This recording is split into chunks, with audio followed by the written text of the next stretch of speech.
because the WP actually came out to name that 20 opposition MPs target. So do you think that had an impact on voters' minds? And I think Mr. Lau was actually the first to mention this 20 number target, so perhaps would he like to comment?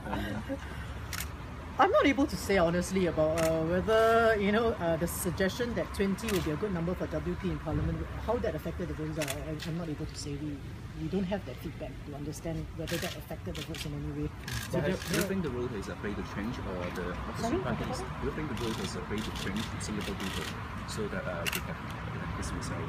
And the Singapore people are afraid to change. Afraid to change. Yeah. Okay. I think so. Well, I mean, I think the majority of Singaporeans probably still want the PAP as a government. So, as I said, it is possible that the fact that all the seats were contested resulted in some pushback. I think it's possible. Does this mean that if that's a sentiment, will the opposition be reverting back to the by-election strategy of the past? I think it's quite difficult, because to revert to any by-election strategy, given the number of opposition parties right now, and fundamentally, well, anyway, we as a party, we believe that, look, it's up to people to decide whether they want to contest. We think contests are a good thing.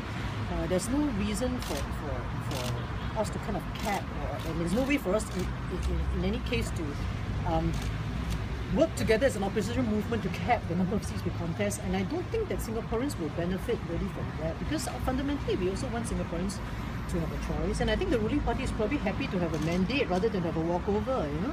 Is WP intending to take up NCMP seats this time? We will have to discuss among the leadership council and also the people who currently qualify to take up those seats to see what decision will come to. Let's be a quick post-mortem here and talk about how the party or who should shoulder the responsibility. Mr. JJ spoke about having a younger team to take over his place, for instance. He's my age lah. He's 4 years old, 4 days older than me actually. No, there hasn't been no quick post-mortem because we only left Hougang Stadium a couple of hours ago. So please give us some time, and if we feel that we have something to update you all on, we will.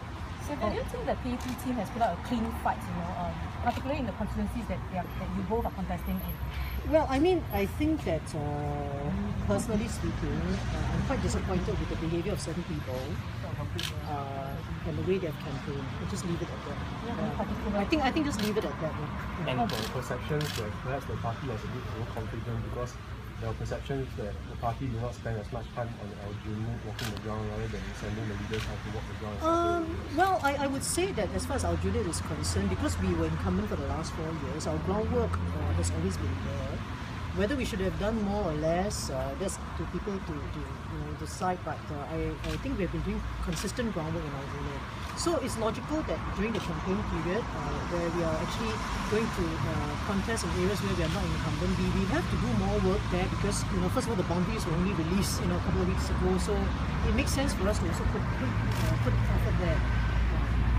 But in that case, is it like